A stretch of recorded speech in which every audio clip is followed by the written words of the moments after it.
आपल्या सर्वांचे आराध्य दैवत छत्रपती शिवाजी महाराज, छत्रपती शाहू महाराज, क्रांतीसूर्य महात्मा ज्योतिराव फुले, भारतरत्न महामानव डॉक्टर बाबासाहेब आंबेडकर, क्रांतीज्योती सावित्रीबाई फुले, राजमाता अहिल्यादेवी होळकर या सर्व मान्यवरांना, महापुरुषांना मी वंदन करतो।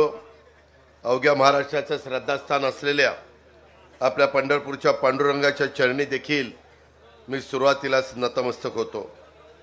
मोहोळच्या या पवित्र भूमीमध्ये महायुतीचे अधिकृत उमेदवार यशवंत माने यांच्या प्रचारार्थ आपण या ठिकाणी जमलेलो आहे। या सभेला उपस्थित असणारे आपल्या सगळ्यांचे सहकारी राजन मालक, प्रशांत परिचारक, बाळासाहेब आजबे, कल्याण बाप्पा पाटील, कल्याणराव काळे, प्रदीप गारडकर, लतीफ तांबोळी, बाराजे पाटील, दिनकर भाऊ मोरे, अजिंक्यराव पाटील, वर्षाताई शिंदे, प्रकाश चौरे, ज्योत्स्नाताई पाटील, दीपक माळी, रामेश्वर मासाळ, असलम चौधरी, सुनील चव्हाण, दादा पवार, संजीव खिलारे, दादा कर्नावार, संतोष जाधव, रमेश माने, सुनील काळे, विकास वाघमारे, दिनकर पाटील, महायुतीचे सर्व मित्रपक्षांचे, आरपीआय सहित सगळ्या मित्रपक्षांचे उपस्थित असणारे आजी माजी पदाधिकारी, ज्यांनी आता आपल्या सर्वांच्या साक्षीने पक्षप्रवेश केला ते आपल्या सगळ्यांचे सहकारी निखिल गुंड, कैलासराव भोसले, त्यांच्याबरोबरचे असंख्य कार्यकर्ते, माझ्या मोहोळ विधानसभा मतदारसंघातले जमलेले प्रतिष्ठित मतदार, माऊली, माझे बांधव, पत्रकार मित्र आणि माझ्या तरुण मित्रांनो, एकंदरीतच मला एका गोष्टीची आठवण आहे। राष्ट्रवादी काँग्रेस पक्षाची 10 जून 1999 ला स्थापना झाल्यापासून ह्या राष्ट्रवादी काँग्रेस पक्षाचं सोलापूर जिल्ह्याने राष्ट्रवादी काँग्रेस पक्षावर भरभरून अशा प्रकारचं प्रेम केलं, राष्ट्रवादी काँग्रेस पक्षाला साथ दिली। आताची परिस्थिती जरा वेगळी आहे। आपण इथून अनुक्रमांक 3 वर जे मशीन तुम्हाला येणार आहे, 1 का 2 मशीन, 1 मशीनवर पहिल्या 3ऱ्या क्रमांकावर आपल्या यशवंत तात्या मानेंचं नाव आहे आणि त्यांच्या पुढं त्यांचा फोटो असेल आणि घड्याळ असेल। त्या घड्याळाचं पवित्र बटन दाबण्याचं काम 20 तारखेला आपण सर्वांनी करावं, ही पहिल्यांदा हात जोडून आपल्याला विनंती। शेजारच्या माढा विधानसभा मतदारसंघामध्ये देखील अनुक्रमांक 3 वरच मिनलताई साठे यांचं नाव आहे, महायुतीच्या त्या उमेदवार आहेत, घड्याळाचं त्यांचं चिन्ह आहे। त्याही माझ्या भगिनीला आपण त्या भागातल्या मतदार बंधू भगिनींनी तिथेही बहिणीच्या नात्याने त्यांना मत द्यावं, त्यांना पाठिंबा द्यावा, त्यांना सहकार्य करावं, अशा प्रकारची विनंती देखील ह्या सभेच्या निमित्तानं त्या भागातल्या आणि इथं उपस्थित असणाऱ्या माझ्या सहकाऱ्यांना करतो। खरं तर आपलं बघता बघता संपूर्ण महाराष्ट्रामध्ये ह्या विधानसभा निवडणुकीची धामधूम चालू आहे। केंद्रातले लोक येत आहेत, विरोधी पक्षाचे येत आहेत, सत्ताधारी पक्षाचे येत आहेत, पंतप्रधान येत आहेत, त्याच्यामध्ये नितीन गडकरी आहेत, अमित शहा आहेत, बरेच जण येत आहेत। आम्ही देखील महाराष्ट्रामध्ये फिरतोय आणि निवडणूक आपल्या सगळ्यांच्या भवितव्याची आहे। यंदा सुदैवाने पाऊसकाळ चांगला झाला, धरणं भरलीत आणि पाऊस चांगला झाल्यामुळं विहिरींना देखील पाणी आहे, बोरला देखील पाणी आहे। आम्ही त्याच्यात एक महत्त्वाचा निर्णय घेतला। बरेच दिवस माझ्या मनामध्ये होतं मोहोळकरांनो की आपल्या शेतकऱ्यांना 3, 5, 7.5 हॉर्सपॉवरचं वीज बिल माफ करायचं, त्यांना 0 बिल त्या ठिकाणी द्यायचं, आणि तो निर्णय यंदाच्या अर्थसंकल्पामध्ये आम्ही केला। योग कसा जुळून आला बघा, अर्थसंकल्प मांडला, योजना चांगल्या जाहीर केल्या आणि नेमकं पाऊस काळ देखील चांगला झालाय, निसर्गाने पण साथ दिलेली आहे। आता इथून पुढं बरेच शेतकऱ्यांच्या बाबतीमध्ये निर्णय घेतलेत आम्ही। लोकसभेच्या निवडणुकीच्या निमित्ताने फटका बसला, 0.6% मतं महायुतीला कमी पडली, 0.6%। पण जागा खूप पडल्या आणि त्याच्यामुळे मी खोलात गेलो किंवा काय कमी पडलं त्याच्यामध्ये आमच्या लक्षात आलं की कांदा निर्यात बंदी आम्ही केली होती, आम्ही म्हणजे सेंट्रलनी, त्याचा फटका कांदा उत्पादक शेतकरी नाराज झाला. नाशिक, फलटण, पुणे, सातारा, सोलापूर ह्या सगळ्या बेल्टमध्ये मोठ्या प्रमाणावर कांदा उत्पादक आहे, तो तिथं नाराज झाला, त्यांचे भाव पडले. त्याच्यानंतर ते संविधानाचा मुद्दा काढला, म्हणले अब की बार 400 पार. कशाला 400 पार पाहिजे? ह्यांनी एक अशी नीती वापरली की आमच्या मागासवर्गीय समाजाला असं भासवलं की 275 जागा आल्या तरी बहुमत होत आहे, 300 जागा दोनदा आलेल्या आहेत, बहुमत तर आहे. 400 पार ह्याच्याकरता पाहिजे, ह्यांना घटनेचे शिल्पकार डॉक्टर बाबासाहेब आंबेडकरांचं संविधान बदलायचं आहे, ह्यांना आरक्षण काढायचं आहे, ह्यांना त्या बाबतीमध्ये घटनेमध्ये बदल करायचा आहे आणि म्हणून त्यांना 400 पार पाहिजे.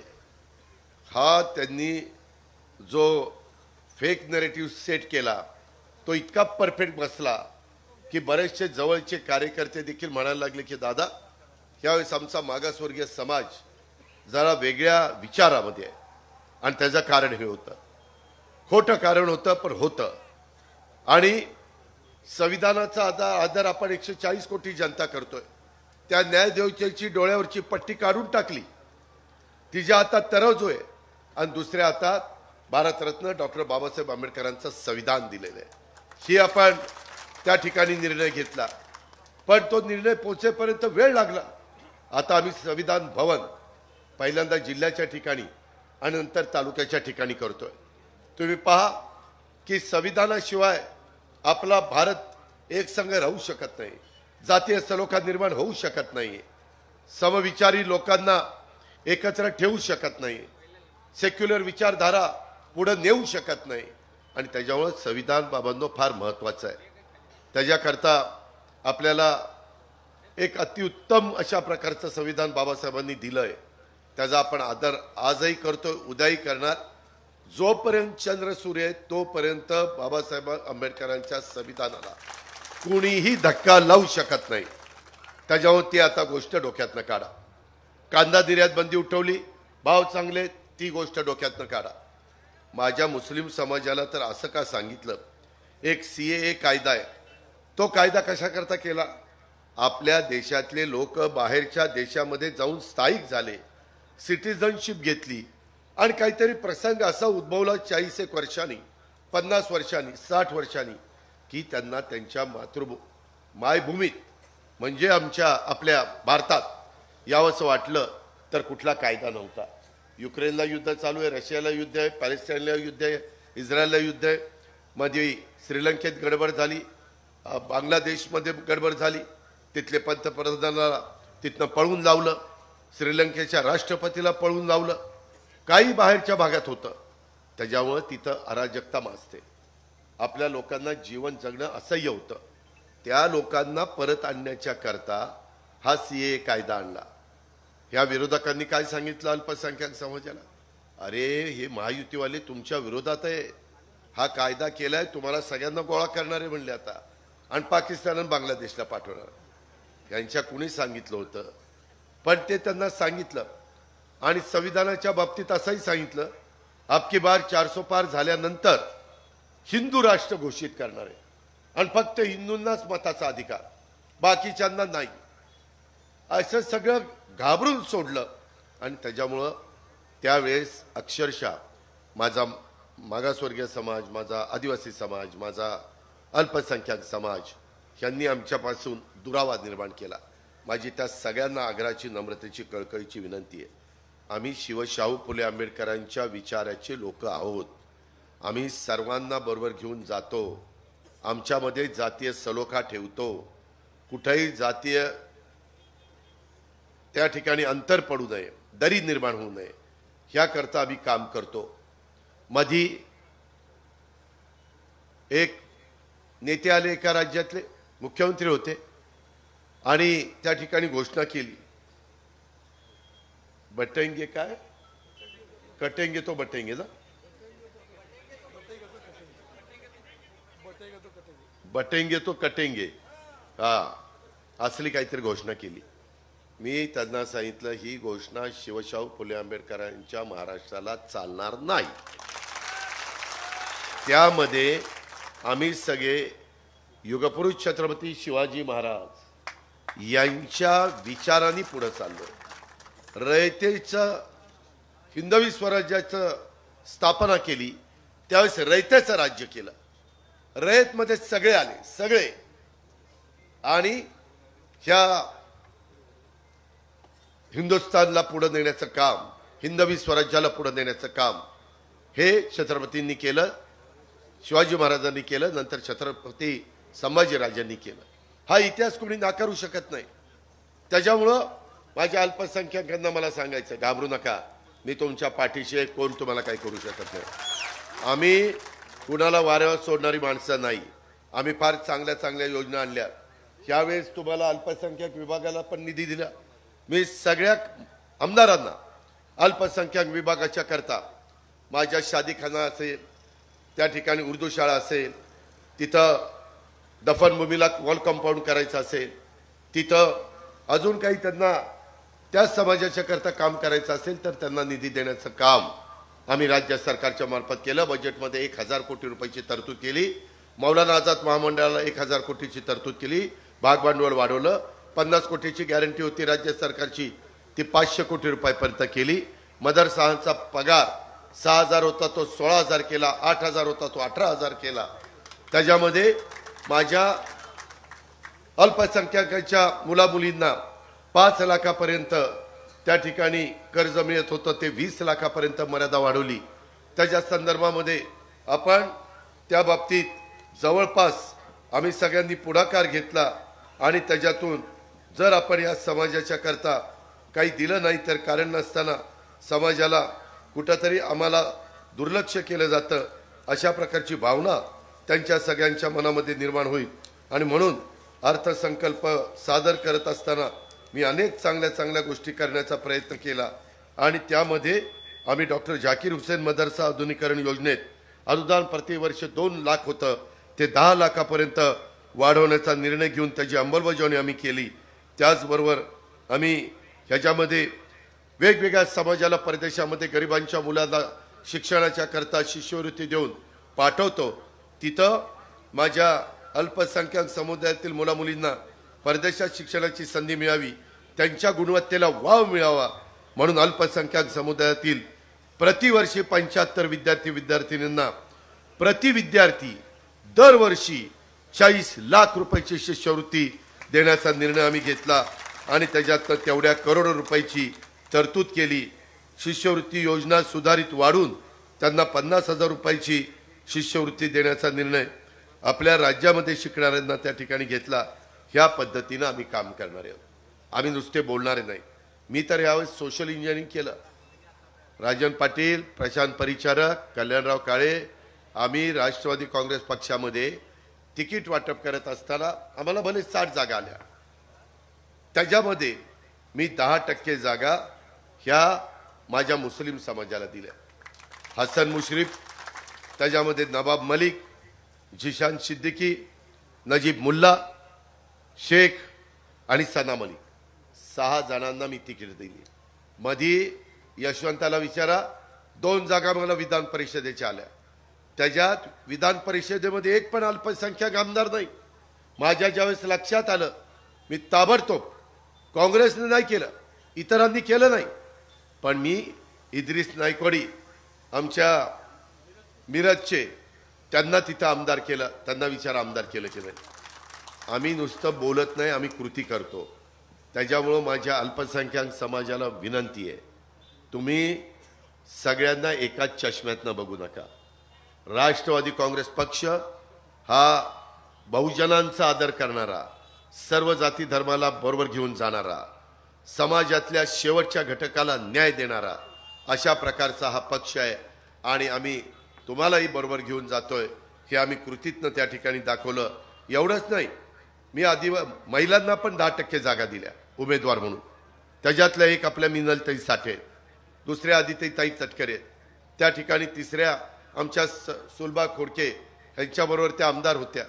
त्या ठिकाणी आहे. सरोज आहिरे ती आमच्याबरोबर आमदार होत्या, त्या आमच्याबरोबर अशा 10% जागा त्यांना दिल्या. त्याचबरोबर माझ्या मागासवर्गीय समाजाला त्यांनाही 12.5% जागा दिल्या. इथं यशवंताला दिली, तिकडं फलटणला सचिनला दिली, तिकडं पिंपरीला अण्णा बनसोडेला दिली, उदगीरला संजय बनसोडेला दिली, तिकडं बडोलेला विदर्भात दिली. त्याच्यानंतर अजून कुणाला दिली, अजून एक कोणतरी लहू कानडे श्रीरामपूर विद्यमान आमदार होते, त्यांच्यावर अन्याय झाला. साहित्यिक, कवी, लेखक, परंतु त्याला अचानक काँग्रेसने नाकारलं. काय काँग्रेसच्या मनात आलं, नाकारलं. चांगला व्यक्ती आज तिथं निवडून येईल. मी परवा श्रीरामपूरला सभेला गेलो होतो. आम्ही मागासवर्गीयांना पण न्याय दिलाय, आम्ही आदिवासींना पण न्याय दिलाय. आदिवासी पण 12.5% मी घेतले. ह्या पद्धतीनं आम्ही चाललोय, आम्ही आमचं काम केलेलं आहे. माझी मोहोळकरांना विनंती आहे की तुम्ही मागं 5 वर्षापूर्वी यशवंत मानेला राजन पाटलांच्या पाठिंब्यामुळं, त्यांच्या मदतीमुळं पाठवलं. यशवंताने 5 वर्ष चांगलं काम केलं, तरी यशवंताला 5 वर्षात 2 वर्ष त्याची वाया गेली. 1 वर्ष सत्ता नव्हती, आम्ही विरोधी पक्षात होतो, सगळ्या आमच्या कामाला स्टे मिळालेला होता. आणि दुसरं 1 वर्ष पूर्ण आमचं करोनामध्ये गेलं. माणसं जगवण्याचं काम आम्ही करत होतो, माणसाला ऑक्सिजन देण्याचं काम करत होतो. लोक 2-2 वाजता फोन करायची, दादा इथला ऑक्सिजन संपलाय, टँकर पाठवा, टँकर पाठवा. आम्ही रातोरात टँकर पाठवायचो, रेमडेसिवीर द्यायचो, वॅक्सिन द्यायचो, व्हेंटिलेटर द्यायचो, त्या ठिकाणी ॲम्ब्युलन्स द्यायचो, जम्बो हॉस्पिटल करायचो, बेड त्या ठिकाणी निर्माण करायचो. पॅरामेडिकल स्टाफला बरोबर घेतलं, पोलिसांना बरोबर घेतलं, डॉक्टरांना बरोबर घेतलं, नर्सेसला बरोबर घेतलं. आणि एवढा मोठं संकट आजाराचं माणसं अनेकांच्या घरातली आपल्याला सोडून गेली. त्या सगळ्यांना मी भावपूर्ण श्रद्धांजली अर्पण करतो. पण मला हेही तुम्हाला सांगायचं आहे की बाबांनो, त्याच्यातनं तुमच्या माझ्या महाराष्ट्राला वाचवण्याचं काम, मी तर सकाळी 8 वाजता जाऊन मंत्रालयात बसायचो, कुणी यायचं नाही. मोहोळकरांनो एक यायचा नाही. मला उलट काही मंत्र्यांनी, मी नावं नाही सांगत, म्हणले दादा कशाला मरायला निघाला. म्हणलं का रे, अप्पट दिशी भरून वर जाल. अरे म्हणलं आपल्याला लोकांनी त्या ठिकाणी जबाबदारी दिलेली आहे, जबाबदारीतनं पळून जाणारी माणसं आपण नाही. आपण त्या ठिकाणी समोर गेलं पाहिजे. जर मंत्रालय बंद पडलं तर उद्या जिल्हा बंद पडेल, तालुका बंद पडेल. बाकीचे अधिकारी म्हणतील अरे तिथंच कोण बसत नाही तर आम्ही का करायचं. तिथनं मी व्हिडिओ कॉन्फरन्सिंगच्या द्वारे कलेक्टर असतील, SP असतील, CO असतील, त्या ठिकाणी आरोग्य विभागाचे अधिकारी असतील, DHO असतील, सगळ्यांशी संपर्क साधायचो. कुठं आमदारांचे निरोप आले, इथं असं घडलं, ताबडतोब त्या ठिकाणी आपण मदत करायचो. ह्याच्यातून आम्ही महाराष्ट्राला काढलं. आम्ही कामाची माणसं आहोत, आम्ही नुसते बोलणारे नाही, आम्ही बोलगेवडे नाहीत, आम्ही कृती करणारे आहेत. आणि त्याच्यानंतर 2 वर्ष ह्याच्यात गेली. राहिलेल्या 3 वर्षात किती दिले, 3,500 कोटी रुपये दिले. 3,500. घास नाही घास, हे येड्या गावळ्याचं काम नाही. आता पुढच्या वेळेस त्या ठिकाणी निवडून द्या. पुढच्या वेळेस निवडून दिलं तर 5 वर्षाच्या करता तुमच्या मोहोळ विधानसभा मतदारसंघामध्ये आत्ता तरी 3,500 कोटी रुपये दिले. पुढच्या वेळेस 4,000 कोटी रुपये देतो. इथल्या विकास कामाला 4,000 कोटी. तुमचे रस्ते, तुमचे विजेचे प्रश्न, तुमचे त्या ठिकाणी पिण्याच्या पाण्याचे प्रश्न, शेतीच्या पाण्याचे प्रश्न, हे अजिबात त्या ठिकाणी शिल्लक ठेवणार नाही.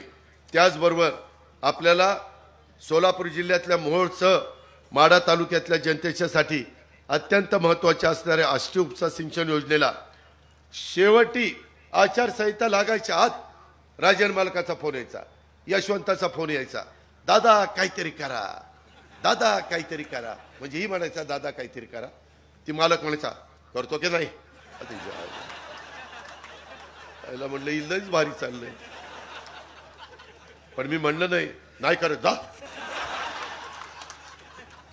त्यामध्ये मी त्यांना सांगितलं मालक काळजी करू नका, आता ही शेवटचीच ही निवडणूक आहे. आता 2029ला मतदारसंघाची फेररचना होणार आहे, आरक्षण बदलणार आहे. त्याच्यामुळं त्याच्यामुळं आपण काही काळजी करू नका. यशवंता तर तिकडंच झोपायला होता, पहाटेच यायचा. आणि मित्रांनो, 772 कोटीच्या सुप्रमाला मान्यता दिली. 772 कोटी. त्यामध्ये ह्या निर्णयामुळं माझ्या मोहोळ तालुक्यातल्या अनगर, देवडी, वाफळे, खंडोबाची वाडी, नालबंदवाडी, कोंबडवाडी, कुरणवाडी, हिवरे, वडाची वाडी, चिखली या 9 गावांना सिंचनाचा लाभ त्या ठिकाणी होणार आहे. आणि मोहोळ तालुक्यातील ह्या उपसा सिंचन योजनेमुळं 24, तर माढा तालुक्यातील 3 गावातील 12,900 हेक्टर क्षेत्र म्हणजे गडीभर 13 धरा म्हणजे 13 26, 26 आणि 6.5 32,000 एकर क्षेत्र ओलिताखाली येणार आहे. 32,500 एकर हे असं तसं काम नाहीये. या प्रकल्पाला मंत्रिमंडळाने सुप्रमा 722 कोटी 19 लाखाला दिली. तृतीय सुप्रमा अहवालाने नव्याने समावेश केलेल्या मोहोळ तालुक्यातील अनगरसह 9 गावातील जवळपास 4,000 हेक्टर म्हणजे 10,000 एकर सिंचनाखाली येणार आहे. हे तुम्हाला मागच्या कुठल्या तरी सभेमध्ये कुठे गेले मला हे तुमच्या कुठल्या सभेत मी सांगितलं होतं की मी करून देईल. 10,000 मी शब्दाचा पक्का आहे. दिलेला शब्द मी पुरा करतो आणि वचनपूर्तीचं काम करतो. आम्ही आमचं काम केलेलं आहे. या राज्याचा सर्वांगीण विकास हाच आमचा महायुतीचा अजेंडा आहे. आम्हाला महिलांना दिलेलं जे काही लाडकी बहीण योजना, त्याला काही महिलांना तर त्यांची सुरुवात झाली नाही. दिवाळीला एकदम 5 महिन्याचे 7,500 रुपये मिळाले की नाही? 7,500. काहींना पहिले 3 मिळाले, नंतर 1.5 मिळाले, नंतर 3 मिळाले. काहींना पहिले 3 आणि नंतर 4.5 मिळाले. 7,500 रुपये जी माझी महिला खुरपणीला जाते, रोजगार हमीवर जाते, कष्ट घेते, त्या ठिकाणी संसार करते, तिच्याकडे कुणी सगळे दुर्लक्ष करतात. अशा महिलेला झाडू पोछा करते, धुणं भांडी करते, स्वयंपाक करते, अशा महिलांकडे कुणी लक्ष देत नव्हते. आणि त्याच्यामुळं मी ह्या सगळ्या गोष्टी केल्या. आणि आम्ही सगळ्यांनी मिळून सरकारने तुम्हाला ही योजना दिली. विरोधक ओरडत होते, अरे ह्यांच्याकडे पैसा नाही आणि कसले पैसे देणार आणि पैसे येणार नाही. अरे तुम्हाला कोणी सांगितलं नाही देणार? महिलांना विचारा पैसे मिळाले का नाही. काही पण बोलायचं, खोटं बोलायचं, दिशाभूल करायची. पहिल्यांदा विरोध केला, कोर्टात गेले, स्टे आणण्याचा प्रयत्न केला, सगळे प्रकार केले.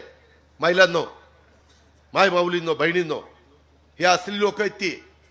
आता त्यांचा विचार करायचा नाही. ह्या योजना तुम्हाला पुढे 5 वर्ष चालवायच्यात. तुमचं 3, 5, 7.5चं लाईट बिल पुढे 5 वर्ष आपल्याला शून्य ठेवायचं आहे. तुमचा दुधाचा दर हा 5-7 रुपये वाढवलाय.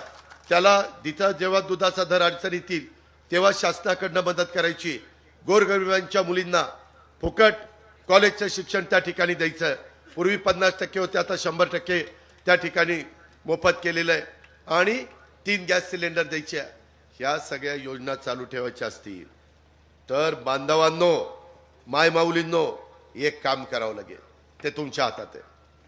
उद्याच्या 20 तारखेला मतदानाला जाल त्यावेळेस 3 नंबरला घड्याळाची खुणे घड्याळाची त्याचं बटन दाबायचं. इथं पण घड्याळ आहे. आणि माढा विधानसभा मतदारसंघामध्ये देखील राष्ट्रवादीच्या उमेदवार म्हणून मिनलताईंचं पण घड्याळ आहे. त्यांचाही नंबर 3च आहे. तिथं आपल्या मित्र, नातेवाईक, परिचितांना त्याच गोष्टी सांगाव्यात. शेवटी आपल्याला सगळ्यांना बरोबर घेऊन जायचं. त्याच्यामध्ये मला यंदा कळलंच नाही. संजय मामा मला म्हणलं, दादा मी मागच्या वेळेस बिनविरोध आलो, 5 वर्ष तुमच्याबरोबर इमानद्वारे राहिलो की नाही, तुमची सत्ता नसली तरी राहिलो की नाही, मी याही वेळेस बिनविरोध उभा राहतो. म्हणलं राह. त्याला परवानगी दिली. त्याच्यावर तिकडं संजय मामाला पकडायचं म्हणजे बटन दाबायचं. त्याची काय खूण आहे? सफरचंद, लाल लाल सफरचंद, सिमल्याचं सफरचंद. मित्रांनो, त्यामध्ये बबनदाला म्हणलं, दादा आता तुम्ही पण घ्या घड्याळ. नाही म्हणले, दादा आता रणजितला उभा करतो. म्हणलं घ्या ना घड्याळ. नको दादा, अपक्ष राहतो. म्हणलं अपक्ष कशाला? पक्षाचं असलं तर जास्त काम होतं.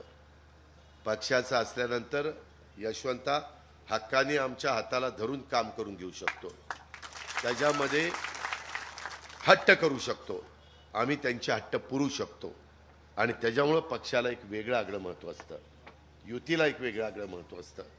पण काय आता कधी कधी माणसं ऐकत नाहीत, जाऊ द्या. त्यामध्ये आज मला तुमच्या सगळ्यांच्या साक्षीनं कैलासवासी माजी आमदार बाबूराव अण्णा पाटील असतील, कैलासवासी माजी आमदार कर्मवीर औदंबर अण्णा पाटील असतील, कैलासवासी माजी आमदार गणपतराव आबा देशमुख असतील, कैलासवासी माजी आमदार सुधाकर पंत परिचारक साहेब असतील, कैलासवासी माजी आमदार भारतनाना भालके असतील, कैलासवासी माजी माननीय वसंतराव श्रीमंतराव काळे साहेब असतील. ह्या शाही लोकांनी तुमच्या माझ्या सोलापूर जिल्ह्याकरता, आपल्या परिसराच्या करता प्रचंड कष्ट घेतले, मेहनत घेतली, आपल्याला एक दिशा देण्याचं काम केलं, आपल्याला एक चांगला रस्ता दाखवण्याचं काम केलं. ह्या सगळ्या महान व्यक्तींना मी आपल्या सर्वांच्या साक्षीनं मी अतिशय आदरपूर्वक श्रद्धांजली अर्पण करतो, त्यांचं स्मरण करतो आणि त्यांनाही सांगतो की काळजी करू नका, आम्ही देखील तुम्ही सांगितलेल्या रस्त्यानेच पुढे जाण्याचं काम करू आणि मग आमच्या सोलापूरला सुजलाम सुफलाम करण्याच्या करता आम्ही कुठं कमी पडणार नाही, हे पण मी त्यांना या निमित्तानं सांगू इच्छितो.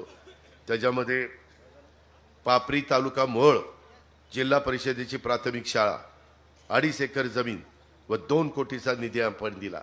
अरे मी मगाशीच सांगितलं 3,500 कोटीत सगळं आलं, 2 कोटी आलं, सगळं आलं आणि त्याचं एवढं पुस्तक तयार केलं.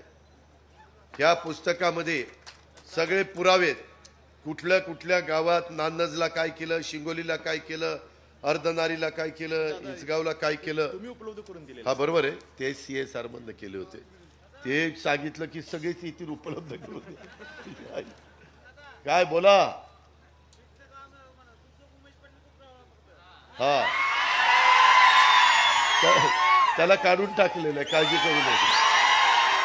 त्यामध्ये मला आपल्याला एवढंच सांगायचंय,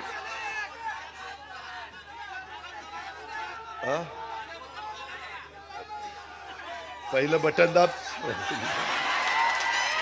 त्याच्यामध्ये मला तुम्हाला सगळ्यांना सांगायचंय की या सगळ्या गोष्टी करण्याच्या करता अतिशय मनमिळावू, सगळ्यांना बरोबर घेऊन जाणारा, जमिनीवर पाय ठेवून चालणारा, हवेत अजिबात चालणारा नाही, अशा पद्धतीचा आपला आमदार हा तुम्हाला मला यशवंताच्या रूपाने त्या ठिकाणी मिळालेला आहे.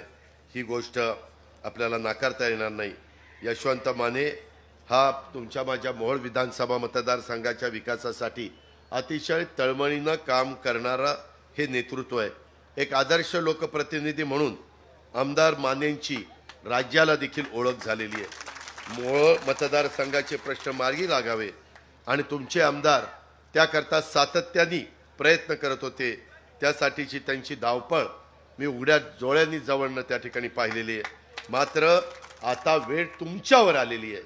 आता विकासाच्या आणि विकास करणाऱ्याच्या मागं ठामपणे उभं राहण्याची, मतदारसंघाच्या विकासासाठी तळमळीनं काम करणाऱ्या आपल्या लोकप्रतिनिधीला प्रोत्साहन देण्याची आणि त्याच्या घड्याळाच्या चित्रावर शिक्का मारण्याची अशा प्रकारची ही वेळ आलेली आहे. आपण त्याच्यामध्ये कुठं कमी पडू नका. इथं आमचे परिचारक प्रशांतजी आहेत, राजन पाटील आहेत, बाकीचे सगळे साखर कारखान्याला देखील मध्ये मी अमित शहांना म्हणालो की MSPचा दर वाढला पाहिजे.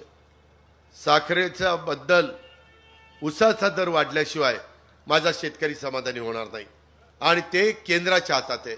तुम्ही जसं आमचा इन्कम टॅक्स काढून टाकला, केंद्राने 25 वर्ष काँग्रेसवाल्यांना करता आलं नाही, ते काम अमित भाईंनी चुटकीसरशी आपलं सोडवलं आणि आता FRP पेक्षा किती जास्त भाव दिला तर त्याला इन्कम टॅक्स बसणार नाही अशा पद्धतीचा कायदा केला. फक्त संपत्ती त्या बाबतीमध्ये शुगर कमिशनरची घ्यायची, हे काम देखील तिथं केलं. मित्रांनो, आम्ही वरचेवर मोहोळला येत नसू, आम्ही त्या ठिकाणी टाकळी सिकंदरला आम्ही येत नसू, पण ह्या सगळ्या गोष्टी करण्याचा प्रयत्न हा आम्ही त्या ठिकाणी मनापासून केलेला आहे आम्ही चांगल्या पद्धतीचा कार्यक्रम दिलाय. आम्हाला उद्याही तो कार्यक्रम राबवायचा आहे. बजेट पेश करताना विकास कामावर कुठला परिणाम होऊन द्यायचा नाहीये. नॅशनल हायवेची कामं गडकरी साहेबांच्याकडनं मंजूर करून आणायची. त्याच्यामध्ये कुठल्याही परिस्थितीत आपल्याला रेल्वे लाईन आणखीन टाकायच्या, वंदे भारत ट्रेन सुरू करायच्या, मेट्रो सुरू करायच्यात गर्दीच्या ठिकाणी. काही ठिकाणी आपल्याला बुलेट ट्रेन सुरू करायच्यात. एक बुलेट ट्रेनचं काम त्याचं सगळं आराखडा चाललाय. डायरेक्ट मुंबईपासून हैदराबादपर्यंत वाया पंढरपूर, बारामती, पुणे अशी ती बुलेट ट्रेन जाणार आहे. त्याचंही काम आता हातामध्ये घेतलेलं आहे. ह्या पद्धतीनं हे एअरपोर्ट आपलं सोलापूरचं बंद होतं आता चालू केलं. तिथं नाईट लँडिंग करायचं आहे. उद्याच्याला मोठ्या उद्योगपतींनी गुंतवणूक केली तर त्यांना येता आलं पाहिजे, जाता आलं पाहिजे, त्यांना सोयीच पाहिजे, त्यांना कुठल्याही प्रकारची अडचण येता कामा नये. अशा पद्धतीनं आपल्याला त्या ठिकाणी काम करायचं आहे. एकंदरीतच हे सगळे प्रश्न आम्हाला सोडवायचे. माझं स्वतःचं पुण्याच्या सभेमध्ये मी आणि नरेंद्र मोदी साहेब बसलो होतो त्यावेळेस मी यांना सांगितलंय. त्यांनी मला विचारलं महाराष्ट्रामध्ये काय परिस्थिती आहे. ती सांगितल्यानंतर त्यांना मी सांगितलं की पंतप्रधान महोदय, चंद्राबाबू नायडू हे आंध्र प्रदेशचे मुख्यमंत्री झाल्यानंतर जसं अर्थसंकल्पामध्ये त्यांना झुकतं माप दिलं, नितीश कुमारला बिहारमध्ये दिलं, तसं उद्या महायुतीचं सरकार आमची महाराष्ट्रातली जनता आणणार आणणार आणणार, त्याबद्दल दुमत नाही. पण त्याकरता आम्हाला पण जास्तीचा निधी मिळाला पाहिजे. आमचे प्रश्न आहेत. आम्हाला तिथं सीना भोगावती जोड कालवा, सीना भीमा बॅरेजेस ह्या गोष्टी आम्हाला करायच्या. आम्हाला नदी जोड कार्यक्रम राबवायचा आहे. आम्हाला पश्चिमेकडनं पडणारं पावसाचं पाणी ते वळून पूर्वेकडे त्या ठिकाणी आणायचं आहे. त्याकरता आम्हाला खर्च येणार आहे. त्याकरता आम्हाला निधी लागतोय. कधी वर्ल्ड बँकेचा लागेल, कधी जायकाचा, जपानचा लागेल, आणि त्याला तुमची मदत लागणार आहे. कारण तुमच्या संमतीशिवाय ते होऊ शकत नाही. ते म्हणले काळजी करू नका, तुम्ही महाराष्ट्रातल्या जनतेला सांगा. तिसऱ्यांदा मी देशाचा पंतप्रधान झालोय. अजून 4.5 वर्ष त्यांच्या हातामध्ये आहेत. आणि त्याच्यातनं तुम्ही उद्याचं सरकार दिलं तर 4.5 वर्ष आपले केंद्राचे सगळे प्रश्न सोडून आणण्याची जबाबदारी आपले मुख्यमंत्री, दोन्ही उपमुख्यमंत्री घेतील. हा शब्द देखील या सभेच्या निमित्तानं मी तुम्हाला देतो. काळजी करू नका. हे केलं पाहिजे, हे झालं पाहिजे. त्याकरता तुमची साथ पाहिजे. त्याकरता तुमचं पवित्र मत हे आम्हाला उद्याच्या 20 तारखेला त्या ठिकाणी पाहिजे. त्याच्यातून सीना भीमा बॅरेजेस त्याचा फायदा फार होतो. मी अनेक ठिकाणी मांजरा नदीवर बॅरेजेस केली, गोदावरीवर बॅरेजेस केली, सिंदफानाला बॅरेजेस केली. त्याचबरोबर अजून मला संजय बनसोडेच्या मतदारसंघ उदगीरला बॅरेजेस केली, अहमदपूरला केली. आता ह्याचा सर्वे पण झालेला आहे. आता ह्याच्या संदर्भामध्ये पूर्ण अहवाल आला की आपण त्याच्यामध्ये पुढे जाऊ. पाण्याशिवाय काय रे खरं नसतं. पाणी हे जीवन आहे. उद्याच्याला तुमची माझ्या भाजीपाला फळफळावर सगळं चांगल्यानंतर आल्यानंतर आपल्याला त्याच्यामध्ये कुठलीही गोष्ट कमी पडणार नाही. ही देखील गोष्ट आपण लक्षामध्ये ठेवा. सध्या वेगवेगळ्या समाज आपापल्याला आरक्षणाची मागणी करतो. आम्ही तर सगळ्यांनी ठराव एकमताने सभागृहात केला. मराठा समाजाला आरक्षण मिळालं पाहिजे. एकमताने ठराव केला. आपल्या इथं सर्टिफिकेट मिळतात. विदर्भामध्ये सर्रास मिळालेले आहेत, ते सगळे कुणबी झालेले. उत्तर महाराष्ट्रात कुणबी झालेले, कोकणात बरेचसे कुणबी झालेले. काही झाले नाही ते म्हणले आम्हाला 96 कोळीच राहायचं, आम्हाला काही कुणबी नकोय. ती त्यांची इच्छा आहे. आणि अडचण कुठं आली खरी ही मराठवाड्यात आली. मराठवाड्यातले आपले 8 जिल्हे निजामशहाच्या अंडर होते आणि त्याच्यामुळं तिथलं रेकॉर्ड हे हैदराबादला आहे. आणि त्याच्यातून पूर्वी जो शेती करत होता तो कुणबी महात्मा ज्योतिराव फुलेंच्या पण पुस्तकामध्ये ते आहे. आणि त्यामुळं आम्ही मध्ये जे आंदोलन झालं त्याच्यामध्ये आम्ही हैदराबादला तिथल्या मुख्यमंत्र्यांना सांगितलं की आमचं रेकॉर्ड तपासायचं. ते रेकॉर्ड तपासता त्याच्यात 1,40,000 अशा प्रकारचे दाखले मिळाले. आणि तेवढ्या घरांना हे कुणबीचं सर्टिफिकेट मिळालं. तरी देखील आपण 10% वेगळं आरक्षण मराठा समाजाला दिलेलं आहे. 52% सर्वांचं आरक्षण, 10% EWSचं आरक्षण आणि 10% मराठा समाजाला आरक्षण. त्याच्यातून अनेक आपल्या मराठा समाजाच्या मुलांना मुलींना नोकऱ्या मिळाल्या, अनेकांना शिक्षणाकरता मदत झाली, प्रवेशाकरता मदत झाली. पण अजूनही काहींचं म्हणणं असं आहे की बाबा आम्हाला वेगळं नको, आम्हाला OBC मध्येच पाहिजे. आणि OBCच्या 350 जाती त्यांचं म्हणणं किंवा तुम्ही तुमचं वेगळं घ्या, आमच्यात कशाला, आम्हालाच पहिलं संधी मिळत नाही. आणि म्हणून एक वेगळ्या पद्धतीची परिस्थिती निर्माण झाली. परंतु अशा प्रकारची परिस्थिती निर्माण होते त्यावेळेस मार्ग काढावा लागतो, पुढं मागे सरकावं लागतं. आणि तशा पद्धतीने एक कमिटी एकनाथराव शिंदेसाहेब मुख्यमंत्र्यांनी केलेली आहे. त्याचा अजून अहवाल आला नाही.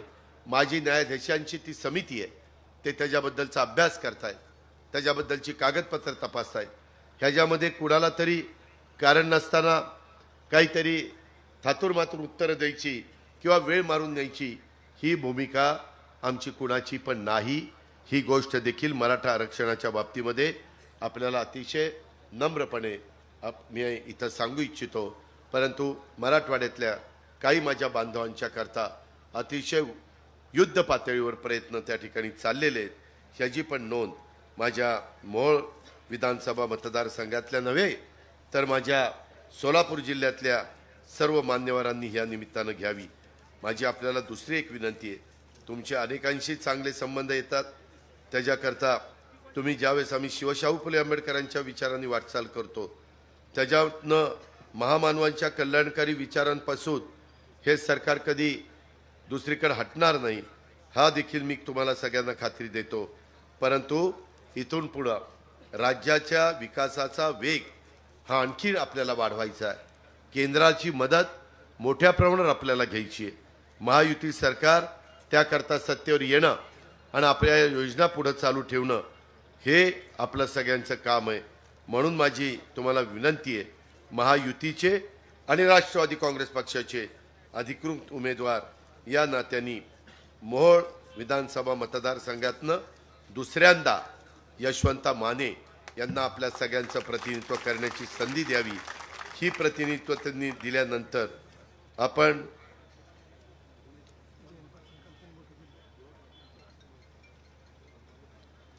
काल काहीतरी एका पक्षाचे म्हणे अध्यक्ष आले होते मोहोळमध्ये आणि सभा ठोकली आणि त्यांनी इशारा केला, हा हा हा. आपल्या यशवंताचा नंबर पण हाच आहे आणि समजने वालों को इशारा काफी होता है. त्याच्यामुळं तुम्ही आता काळजी करू नका, तुम्ही फक्त तुमचं काम करा. पुढं 5 वर्ष तुमचं अतिशय उत्तम पद्धतीचं बिनबोबाट काम करण्याची जबाबदारी माझी आणि यशवंताची. हा बरं झालं, दिवसा लाईट देणार आहे आता आपल्याला, पण त्याकरता ऐका, आता दिवसा निम्मे आठवडा आणि रात्री निम्मा आठवडा. त्याच्यामुळं काय होतंय, रात्री दारधाऱ्याला जावं लागते, पाणी पाजायला जावं लागते, त्याच्यामुळं थंडी वाजतीये, सगळंच गारठून जाते. त्याच्यामध्ये थंडी वाजल्यामुळं अशी परिस्थिती निर्माण झाली. शेवटी आपला सगळ्यांचा जीव महत्वाचा आहे आणि त्यामुळं आम्ही आता ठरवलेलं आहे, आमचं काम 9,500 मेगावॉट वीज आम्ही सूर्यावर तयार करतोय. 35,000 एकरामध्ये काम चाललेलं आहे. काही काम पूर्ण झालंय. ते काम पूर्ण झाल्यानंतर आपल्या राज्यातल्या शेतकऱ्यांना दिवस उजाडला वीज चालू, दिवस बंद मावळला वीज बंद, घरी मावळल्यानंतर जायचं, आपल्याच घरी जाऊन बायका पोरांच्यात राहायचं, कुठं गडबड करायची नाही आणि जेवायचं, गप्पा मारायच्या, मुलाबाळांचं शिक्षणाचं विचारपूस करायची. रात्री बिबट्याची भीती नाही, त्याच्यामध्ये रानगाव्याची भीती नाही, त्याच्यामध्ये रानडुकराची भीती नाही, विंचू काटा साप कोणाची भीती नाही. फक्त व्यवस्थितपणे निर्व्यसनी राहून साधू संतांचा विचार, वारकरी संप्रदायाचा विचार ते मनामध्ये ठेवून घरातल्या कुणालाही त्रास न देता तिथं शांत रात्री राहायचं. अशी व्यवस्था केलेली आहे. हा पर्ण पीक विम्याचं पण चालू आहे. 1 रुपयात पीक विमा केलेला आहे, ते काम चाललेलं आहे. इतरांच्या बाबतीमध्ये देखील पहिल्यांदा हे सगळं पचनी पाडून घ्या, हे सगळं घ्या ना. त्याच्यामध्ये हे सगळं करताना उद्याच्याला पुन्हा निवडून गेल्यानंतर मला अर्थसंकल्प बघावा लागेल. जे जे माझ्या बळीराजाकरता शेतकऱ्यांच्या करता करायचं असेल ते करण्याच्या करता हा शेतकऱ्याच्या पोटचा मुलगा या नात्याने तुम्हाला काही कमी पडून देणार नाही हा शब्द देतो आणि आपल्या सगळ्यांची रजा घेतो. जय हिंद, जय महाराष्ट्र.